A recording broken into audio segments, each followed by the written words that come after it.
दोस्तों रात मोटरसाइकिल के यहाँ छोड़ दी थी, फिर मैं आपको बाय नहीं बोल पाया। थकावट भी ज़्यादा थी, गर्मी बहुत ज़्यादा लग रही थी। अब दोस्तों इसे लेकर चलते हैं और आज का काम ज़्यादा टफ है, फिर खेतों में पानी आ जाएगा तो हम फिर कई दिन गेहूं वाले की जुताई करेंगे जिसमें खुरपा चल रहा है। बाकी इसे नहीं ले जा रहे हैं। टाइगर को देखें दोस्तों, 1-2 दिन में टाइगर सेल हो सकता है। बहुत ज़्यादा इसकी पार्टियां जाग गई हैं, क्योंकि दोस्तों पापा जी ने किसान की सोच चैनल पे इसकी वीडियो डाल दी थी। जब पहले छोटे की डाल दी थी तो हमें लालच आ गया था कि ये तो अड़ियल है, ये तो वैसा है वैसा है। लेकिन दोस्तों इसका आप एक ढंग देखें, ये पूँछ किस तरह से रखता है हर टाइम। ये एक बहुत चलने डंगर की पहचान होती है कि इसकी पूँछ यहाँ आने के बाद में जब ये चलता है तो हल्की सी पूँछ उठा कर रखता है और तड़ातड़ डिग बहुत लंबी है, बहुत ही पावरफुल। लेकिन दोस्तों इसके गर्म और गुस्सैल रवैये की वजह से ये हमें देना पड़ रहा है, क्योंकि बहुत जितना भी चलाने की कोशिश कर रहे हैं उतना ही जो है इसकी उग्रता बढ़ रही है। तो दोस्तों जिसके किसान का काम होगा उसके तो ये मज़े कर देगा, लेकिन ये कभी ठल्ली रोका नहीं जा सकता। इसे चलाना होगा, दिन निकलने से शाम तक चलाना। ये चल के ही काबू में आ सकता है, नहीं और कोई तरीका नहीं है इसे। बाकी से लिए चलते हैं बेचारे को। तो मैं घर से अपने जोड़ वाले रास्ते से आ गया हूँ, जो यहाँ ताऊ सुकरमपाल और ये चाचा मदन का यहाँ कई बार यहाँ वीडियो बनी है जोड़ पर। देखो इन्होंने चाचा ने थोड़ी सी आँख लाए थे, करीब इन्होंने आधे बीघे से ज़्यादा अपना सुपर नेपियर बना लिया है। ये देखें यहाँ से कट रहा है, नीचे का ये बीज बना लेते हैं, वहाँ से देखो उस मकान से बनाना शुरू करा इन्होंने। और इनकी ज़मीन कट गई कई बीघे झोड़ में। तो दोस्तों इन्हें अब एहसास हुआ तो अब इन्होंने ढांग में लगाने शुरू करे, ये तब जाकर ढांग रुकी है। और ये देखें इन्होंने सारी आँखें लगाई हुई हैं, देखो सारी आँखें लगी हैं। देखो वहाँ तक एक भी पेंडा नहीं बोया, सारी छोटी छोटी आँख लगाई हैं। तो कितना बढ़िया करा। ये देखो यहाँ इन्होंने ट्रेंच का गन्ना बोया है, ये इसमें नया बीज ला के बोया है, 38 की तरह ही है।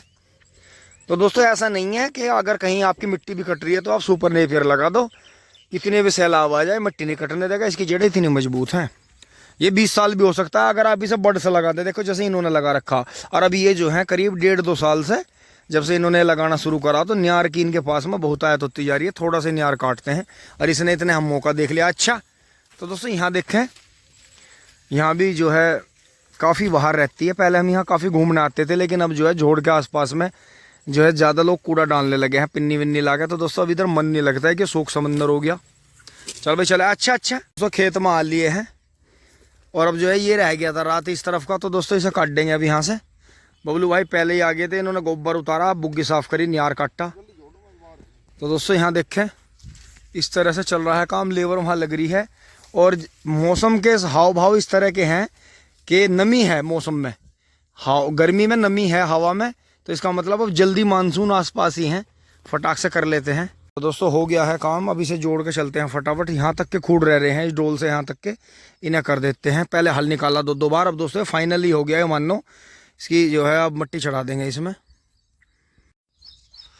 दोस्तों ये देखें अब ये आँखें भी चल पड़ी हैं, क्योंकि जैसे छिद्दी हो गई थी ये ब्यांत कर रही हैं।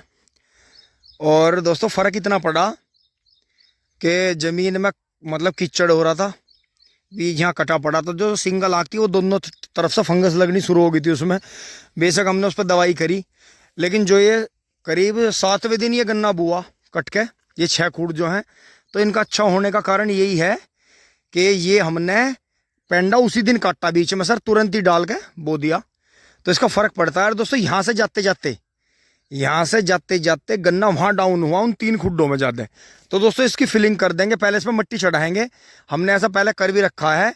तो फिर जहाँ गैप होगा उसमें हल्की सी खुदाई करके पेंडा रख के सेटिंग से बैठा के उसकी 2-2 आँख रखते चले जाएंगे। तो दोस्तों ये जो है इस बार थोड़ा ही बड़ा होगा मील के सीजन में, असोजी टाइप रहेगा फिर अगले सीजन में। क्योंकि दोस्तों असोजी गन्ने की प्योद आज से मतलब अभी से लगनी शुरू हो गई हैं। जो भाई अगस्त में बुआई करते हैं उन्होंने अपनी प्योद तैयार कर ली है चुपचाप। और दोस्तों वही गन्ना आपको नंबर 1 चलता हुआ मिलेगा रसमेर जगह जगह, लेकिन वो अपने फॉर्मूले कभी बताते नहीं किसी को। क्योंकि जो गन्ना अगस्त में बोया जाता है उसकी जून और जुलाई के बीच में ही प्योद तैयार करी जाती है। तो ये एक सीक्रेट फॉर्मूला है किसानों का, जो किसान कभी किसी को बताते नहीं। लेकिन दोस्तों कोई नहीं, आप देखें अब के पानी पे इस पे मिट्टी बहुत ज़रूरी है हमें चढ़ानी, इसीलिए हम बीच में जो है ज़्यादा भान कर रहे हैं, जिससे कि दोनों साइड में कचड़ा मिट्टी चढ़ा दे। जो बीच की एक लाइन बचेगी छोटी सी, उसमें अब का होंडा का दूसरा जो आपने तसला विधि में चलता हुआ देखा था वो वाला पावर वीडर चलाएंगे, बीच बीच की लाइन को ऐसे फैला देंगे। तो दोस्तों उसमें पानी भी कम लगेगा और साइड मजबूत भी हमारी ज़्यादा होगी। अब की बार बीच में ऐसी लाइन नहीं छोड़ देंगे डोली, क्योंकि दोस्तों इससे पानी ज़्यादा लगता है। पानी पी लेते हैं फिर चलाते हैं जोटा। दोस्तों छोड़ दिया है कल्टीवेटर से और दोस्तों तय हो गया है। बबलू भाई ये बोल रहे हैं कि जैसे अब मौसम ख़राब चल रहा है और बिल्कुल बारिश आने में ही है, करीब जो है बहुत जगह तूफान से और मानसूनी बारिश शुरू हो गई है।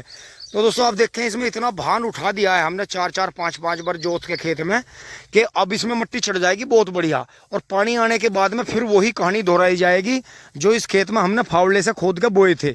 फिर दोस्तों कभी बरसात में, बरसात के बाद फावड़े से मिट्टी चढ़वानी पड़ेगी। तो दोस्तों अब इसमें मिट्टी चढ़ाएंगे फटाफट और दोहरे कर देंगे इसके फावड़े से, तो एक खेत हमारा कामयाब हो जाएगा। पंडित जी वाले में पानी आ गया, वो पानी के बाद तैयार होगा क्योंकि दोस्तों वो ऊंचा खेत है, उसमें कोई खतरा, उसमें कभी चढ़ा दो गिल्ले सूखे मिट्टी। फिर दोस्तों गेहूं वाला और जिसमें पेंडे दाबे हैं वो रह जाएंगे, तो उन्हें हम जोतते रहेंगे, इनका काम निपट जाएगा। तो दोस्तों 2 दिन में इसमें मिट्टी चढ़ा लेते हैं फटाफट। बाकी शेरू जो है अपने खाने पे मेहरबान है, थोड़ा इसे 1 घंटा रेस्ट देकर नहला के जब ले चलेंगे घर। दोस्तों छोटे को ले आए हैं वहाँ से, अब चल रहे हैं फटाफट। आज एक छोटा सा प्रोग्राम है मोहल्ले में, उसमें भी जाना है। तो दोस्तों बारिश आ गई है हल्की हल्की, बबलू भाई अभी से लेके चलेंगे, हम भी चल रहे हैं छोटा लेके। और हालत देख सकते हैं पसीनों में तरमतर, पसीने ऐसे हैं कि जैसा झरने जैसा। दोस्तों जैसे ही नीचे से ऊपर पहुँचे हैं करड़ा बांध के, तो देखें बारिश आ गई है।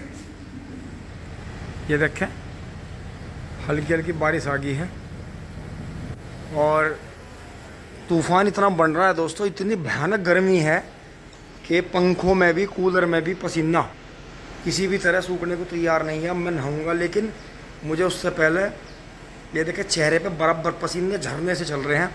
जंगल में इतना काम करके आए, उसके बावजूद भी पसीना रुक नहीं रहा है बिल्कुल भी। तो सोचो शरीर में कितनी पानी कमी आती होगी। तो दोस्तों बराबर में यहाँ प्रधान जी के यहाँ प्रोग्राम चल रहा है, थोड़ी देर के लिए उसमें चलते हैं, लेकिन शायद मैं आपको कैमरे में वहाँ दिखा ना पाऊँ क्योंकि वहाँ जो हमारी छोटी बहन है वो माता पूजने आ रही है। तो दोस्तों थोड़ी देर यहाँ बैठते हैं, भीतर पंखा चल रहा है। बहुत भयानक गर्मी है भाई, इन दिनों में तो हद है। तो अगर एक ही हफ्ते पहले या 10 दिन पहले झोटा ले लेते तो अब तक हम टोटल काम निपटा देते। देखो कितना दिनों का फ़र्क पड़ता है। ये तो कहते हैं कि फसल में 1 घंटे का फ़र्क पड़ता है बोने का, काटने का। कटेगी तो अगली फसल जल्दी बोएगी। तो दोस्तों यही हुआ कि नए बीज बोने के चक्कर में इंतज़ार में देर हुआ, फिर बारिश आ गई। जिन्होंने फरवरी में बुआई कर दी थी, कुछ ही किसान भाइयों के खेत बिगड़े और आज यहाँ आ रहे हैं सिर समारना, इतना बड़ा गन्ना हो गया हमारा उनसे आधा है। तो प्रोडक्शन भी कम होगा, 10 से 15 कुंटल कम निकलेगा, वो ज़्यादा निकलेगा। तो दोस्तों यही बात है कि आप जो है अगर मौसम बन गया है हल्का फुल्का तो 15-20 फरवरी को तैयारी कर दें गन्ना बोने की। हल्के खूड़ निकाल लें, हल्की हल्की मिट्टी करें और फिर देखते हैं आपका प्रोडक्शन कैसा आता है। तो ये मार्च और अप्रैल और फिर मई में बो के तो फिर एक नाम सही होता है कि आप खेती कर रहे हैं, बाकी वो मज़ा नहीं है। इसलिए हमेशा अपनी फसल अगेती से अगेती बोने की कोशिश करिए, जो है आपको बेनिफिट मिलेगा। दोस्तों थोड़ी देर के लिए बीच में गाड़ी लेके चल रहे हैं यूनिवर्सिटी रोड पे, कोई मिलने आ रहे हैं तो उनसे मिलकर फिर जो है यहाँ दावत में चलेंगे। फिर दोस्तों शाम को फिर कल्टीवेटर चलाना है, पापा जी गेट खोल लेंगे। तो गाड़ी स्टार्ट कर लेते हैं।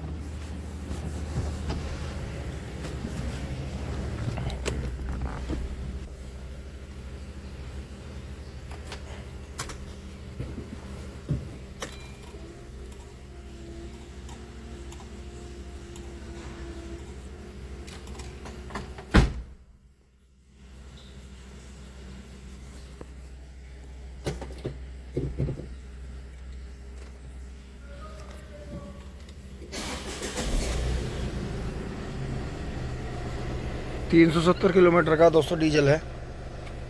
पहले कट पे खोल लेते हैं इसे क्योंकि गाड़ी में भभका हो जाता है जल्दी। कोई चीज़ है आसपास में से भी आवाज़ कर रही है। अब दोस्तों मैं यूनिवर्सिटी पार करके यहाँ जीटी रोड पर आ गया हूँ, जो मेरठ से देहरादून, मुजफ्फरनगर देहरादून बोली जाती है। ये सामने A to Z है, सोसाइटी है, सिवाय गांव वालों की ज़मीन थी यहाँ। और मेरे पीछे यहाँ फिर कैनरा बैंक है और इधर ये सोनालिका की एजेंसी है, जो कि यहाँ काफ़ी ट्रैक्टर खड़े हैं।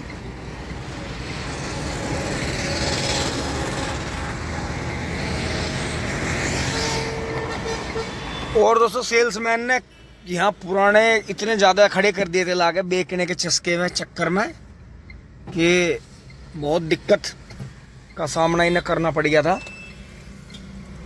तो फिर इन्होंने जो था पुराने ट्रैक्टर या तो सेल कर दिए या हटवा के कहीं और खड़े कर दिए। तो क्योंकि दोस्तों नई एजेंसी पर नए ट्रैक्टर खड़े होने चाहिए, ऐसा नहीं है कि आप पुराने बेचते रहो तो दोस्तों फिर वो पुराने के नाम से ही जानी जाती है, पुरानी ट्रैक्टर मंडी हो जाती है वो। तो ऐसे ही करा इन्होंने, फिर हटा के नए कर लिए। अब जो आने वाले हैं फिर उनसे मिल के फिर चलेंगे घर, क्योंकि दोस्तों गाड़ी मुझे इसलिए लानी पड़ी, ऐसा कुछ नहीं, आपको भी पता है कि मैं मोटरसाइकिल चलानी लोकल में ज़्यादा पसंद करता हूँ। तो दोस्तों बार बार बारिश आ रही है, गर्मी हो रही है, बारिश आ रही है, गर्मी हो रही है, बारिश आ रही है। तो इसलिए दोस्तों कभी अचानक ही बारिश बच जाए, आ जाए, तो फिर लानी पड़ी मुझे गाड़ी। और दोस्तों यहाँ एक छोटे MM18 की ट्राई भी ले ली गई है, लेना आ रही है पब्लिक उसे। छोटा ट्रैक्टर लेंगे वो जिन्हें घोड़ा जोटे बैल नहीं रखने हैं, पशुओं से काम नहीं करना है, वो छोटा ट्रैक्टर लेकर अपना काम कर रहे हैं। काम करार लेकर खड़ा कर दिया। दोस्तों फटाफट यूनिवर्सिटी में से आके और फटाफट वहाँ दावत खा के, शिवा भाई के वहाँ दावत खा के अब जो है आ लिए हैं। और दोस्तों थोड़ी देर आराम करेंगे, 1-1.5 घंटा, फिर दोस्तों झोटा लेके चलेंगे। तुरंत जुताई करनी है, आपको पता ही है। तो ये देखें लुक एकदम चेंज हो जाता है, खेतों में जाते ही काम में लग जाते हैं हमने, पसीना पसीना, हालत ख़राब। लेकिन दोस्तों गर्मी अब भी लग रही है, लेकिन वहाँ इंतज़ाम इतने ज़बरदस्त हो रहे थे कि दोस्तों गर्मी इतनी है कि ये बेल्ट भी भारी बन रही है पैंट की, बिल्कुल ऐसे जी कर रहा है ऐसे खोल के फेंक दो। ओहो वहाँ तो कूलर पंखों का पता नहीं चल रहा था दोस्तों, इंतजाम इतने तकड़े कर रखे थे, कूलर पंखे सब कुछ। और वही आपको पता है कि हर जगह कैमरा निकाल के वीडियो नहीं बना सकते। तो जो अपनी बहन जो है वो माता पूजने आ रही थी, तो उसका प्रोग्राम चल रहा था। पहले पूजा पाठ हुआ, फिर 12 बजे के बाद ही प्रोग्राम शुरू हुआ। फिर अब हम सब जितने भी इनवाइट थे वहाँ अपना खा पी का आगे। तो दोस्तों अब यहाँ अंदर ली रहा है, आते ही पंखा चला दिया था। तो दोस्तों अब यहाँ आराम करते हैं 1-1.5 घंटा, खाट थोड़ी इधर सरकाएंगे, पर्दे वर्दे बंद करके बिल्कुल लॉक करके। दोस्तों फिर चलेंगे, दिखाते हैं आपको। यहाँ तक की वीडियो आपको अच्छी लगी होगी, लाइक करें, शेयर करें, अपना प्यार और आशीर्वाद बनाए रखें, आगे देखते रहें। और जो भी बात हो या कोई हंसी मजाक की जो भी बात हो या जो भी अच्छी बात हो, कमेंट में ज़रूर शेयर करें। आपकी कमेंट से ताकत मिलती है, बराबर कमेंट करते रहें। दोस्तों देखें यहाँ से सफाई कर दी है और ये काम चल रहा है, पट्टी खींची जा रही है, इसमें घिसी जा रही है फिर। और आजकल कचड़ा जो है ये काम कर रहा है, पूरी दोपहर बैठता नहीं, इसी तरह से करता रहता है। देखो कितना साफ़ सुथरा था। गाय का भी इसने जीना हराम कर रखा है कि गोबर करेगा, फिर टॉयलेट करेगा, फिर काटेगा, टक्कर बजाएगा। क्योंकि दोस्तों इसके दिमाग में ही फॉल्ट है, कुछ इसे प्रॉब्लम इंटरनली है कि ये इतना ख़तरनाक रूप। और देखो चेहरा भी इसका बदल गया है कि ऊपर से भारी माथा बड़ा होता जा रहा है, ऊपर की नोज़ और सींगों की ये जो मोटाई है। और देख मतलब वो नॉर्मली चीज़ नहीं है। देखो अब भी गोबर करेगा कि पूरी दोपहरी ऐसे करता है, गोबर काटता रहता है, हम हटाते रहते हैं। अभी मैं थोड़ी देर पहले हटा के गया था, फिर इतना सारा फिर काट दिया। तो दोस्तों ऐसा पशु बिल्कुल भी बर्दाश्त नहीं करा जा सकता खूंटे पे, चाहे हमने कितने प्यार से पाला इसे, लेकिन ये बिल्कुल भी रखने योग्य नहीं है। ये अच्छा पशु है, ये चल सकता है कई साल, अगर आगे काम हो तो ऐसा पशु रखना चाहिए, शांत स्वभाव है, खाने वाला, बढ़िया। लेकिन ये बदतमीज़ है, जितना चलाएंगे या जितना भी समझाने की कोशिश करेंगे उतनी ही बदतमीज़ी इसकी बढ़ती जा रही है। बिल्कुल बहुत ही बर्बाद नस्ल है, 2-4-10 दिन में बस नो मानना मुश्किल है, बेचना ही पड़ेगा जितने में भी जाएगा। नस्ल बहुत ख़राब है। और दोस्तों जैसे ही मैं दोपहर में ऊपर से नीचे आया तो जो पापा जी ने अभी तक अपने जीवन में जितनी भी मेहनत करी है, ये देखो पापा जी की मेहनत पापा के पास ही है बिल्कुल। तो नमस्कार जी। तो ये दोपहरी में अंकल जी आए मिलने, आपने पहले वीडियो में देखा है। और अब तो खैर पूरे ही जो है विश्व में काफ़ी इनकी वीडियो पसंद करी गई और काफ़ी चैनल वालों ने भी वीडियो बनाई। तो अंकल जी थोड़ा सा इसमें अपना परिचय दे दो जी। मेरा नाम सतिंदर राणा है, गांव लाडपुर है मेरा जी। और डिस्ट्रिक्ट मुजफ्फरनगर, खतौली के पास जानसर रोड पे पहला ही गांव है जी जी। और हमारी एक वीडियो जो जब इन्होंने बनाई खेत की और उसकी बागवानी की, अवाकाडो जी। की और सिरके की, वो हमारी पूरे भारत में जो है पूरे देश क्या विदेश तक पहुँच गई जी। और आज हम बीमार हो गए थे, पता तो चला लेकिन हम आ नहीं पाए। आज हमने कहा भाई आज चलो उनका पता लेकर आएंगे, खैर कुशल उनकी पूछेंगे, कुशल क्षेम जी। तो आज हमें मिलकर बहुत खुशी हुई जी। तो हमें तो ऐसा लगा आज अपने घर में आ गए। हाँ जी हाँ जी। और हमारे साथ हमारे छोटे भाई भी हैं आज। नमस्कार जी। तो भैया थोड़ा नाम परिचय। मेरा नाम संजीव भारद्वाज है जी, मैं मुजफ्फरनगर से हूँ, गांधी कॉलोनी से। अच्छा, ये तो आप भी साथ में ही कर रहे जी काम? हाँ हाँ यहाँ जी जी। और सबसे बड़ी खुशी की बात ये हुई कि इनको हमने जानकारी जो मिली जी कि हिंदी फिल्मों में भी इन्होंने जो अपनी टाइम में कोशिश की और उसमें जो छोटे मोटे जो भी रोल इनको मिले जी जी, तो वहाँ भी किए। और फिर ये अच्छा हुआ कि चलो ज़मीन से जुड़े हुए आदमी फिर गांव में आकर के ये भी एक सेवा है जी। ये कोई वो बिजनेस नहीं है, ये भी एक सेवा है जी जी जी। और यूट्यूब का काम मैं तो कहता हूँ बहुत अच्छा है, लेकिन मैंने भी इनकी नकल में अपना चैनल बनाया जी। उसका नाम जी? पर नाम है अनंत गोल्ड नेचुरल विनेगर, रखना हमारे पे नाम आवेंदा। ना तो सही है। वीडियो चली वाली है नहीं, 30-40 वीडियो डाली, 400 सब्सक्राइबर हुए जी जी जी। तो हम पे वो टैलेंट नहीं है जो टैलेंट इनके पास। नहीं जी, कंटिन्यूटी रखो उसमें। मेरे रिश्तेदार जो इनकी वीडियो मेरे पास बहुत यूट्यूबर है, लेकिन यूट्यूबर सब यूट्यूबरों में इनको पहला नंबर दिया। अच्छा। 100 नंबर मिले और वो अपने घर में टीवी चैनल पे देखते हैं और बोलते हैं कि अगर वीडियो बनानी है तो और बनाना सीखना है तो सोमीर सिंह पुनिया जी से सीखो। अच्छा। तो आज तो हम बताएं आपको। तो दोस्तों ये हमारा सौभाग्य है कि हम इनके पुत्र हैं भाई, ये हमारा सबसे बड़ा सौभाग्य है जी। जी बहुत बढ़िया बात है जी। हाँ जी। और हम अभी भी खाली नहीं जाने का, अभी बहुत कुछ सीख के जा रहे हैं इनसे। हाँ जी हाँ जी। दोस्तों काफ़ी देर से बातचीत चल रही थी, तो जैसे मैं नीचे आया तो मैंने मित्र मंडली को रंगे हाथ पकड़ा कि भाई हम तो सो रहे हैं और जो है मित्र जो है आपस में जो है अपनी प्यार मोहब्बत की बातें चल रही हैं, सीख रहे हैं, एक दूसरे से विचार ले रहे हैं। तो देखें तीनों ही पर्सनैलिटी कितनी खासम खास है। तो दोस्तों यही आपस में मानवता, इंसानियत, प्रेम भाव से बड़ा कोई धर्म नहीं है। एक दूसरे से जो है प्रेम पूर्वक मिलते रहें और जो है सीखते रहें, आगे बढ़ें। आप बड़े छोटों से कभी भी किसी भी वक्त जो है कुछ भी अच्छी बात सीख सकते हैं, शेयर कर सकते हैं। आज आपके पास में जेब में मोबाइल है, इससे आप काफ़ी कुछ सीख भी सकते हैं और थोड़ा अच्छा अपने जीवन में कर सकते हैं, पैसा भी कमा सकते हैं, आगे बढ़ सकते हैं। ये एक चलती फिरती फैक्ट्री भी है, तो इसे आप किसी रूप में यूज़ कर रहे हैं वो आप कमेंट में ज़रूर बताएं। तो जी आप आए, बहुत बहुत धन्यवाद जी आपका। अच्छा जी, धन्यवाद। तो दोस्तों अब आगे बढ़ते हैं, आगे चलते हैं।